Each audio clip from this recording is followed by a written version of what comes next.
It's easy to fall into the comparison trap. You see someone else doing what you do but more successfully and you think, well, why aren't I more like them? You might see their social media posts where they're selling out their programs, having six-figure weeks or getting millions of views, and you might feel like you need to keep up.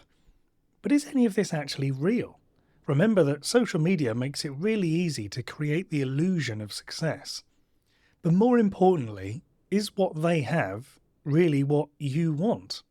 What works or appears to be working for someone else won't necessarily work for you.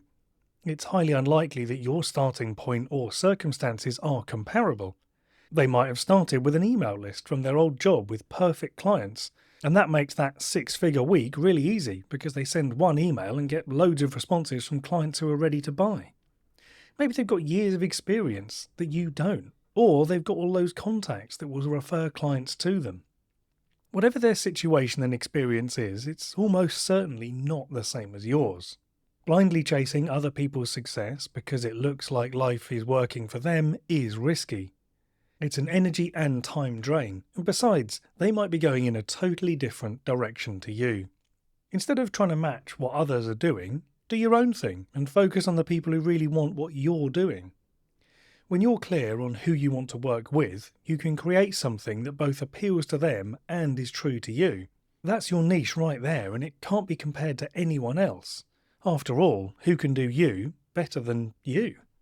By not trying to emulate someone else's success or their niche, you can go at your own pace and focus on your own people. There's no need to offer what someone else is offering, or copy someone else's style, or try and emulate their business model in order to draw people in.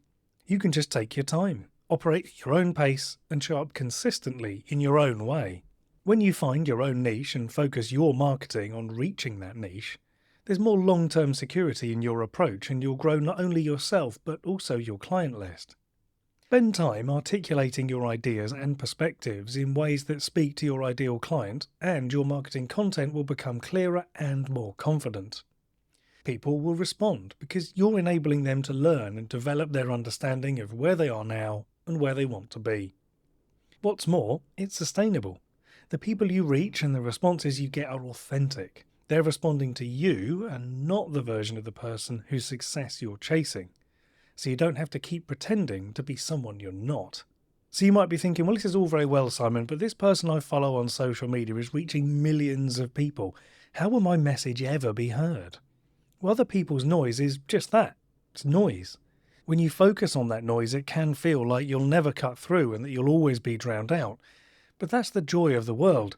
There are people out there who are looking for you and what you offer, and the internet makes it possible for them to find you. This is why knowing your niche, your who, is so important, because you can create a message just for them. And even if you're not as noisy, some people will still listen because it will feel like you're talking directly to them. When you make it feel like you're speaking to one person at a time, it's far more impactful than someone who is trying to speak to millions at once. Intentionally being present for those who you can help make a change not only sidesteps the comparison trap, but it gets better results. Tell them the story of how you can guide them and what it's like when they make the change that you are offering, and they will listen. So slow it down, do your own thing, and show up for those who are looking for you, because they'll be delighted when they find you. This has been a very brief overview of how this process works. I go into a lot more detail in my book, Reframing Marketing, a 3-step guide to effective and ethical marketing. So if you want to create a journey for your client to go on and to have more conversations with the people who are ready to do the work, then you might want to give it a read.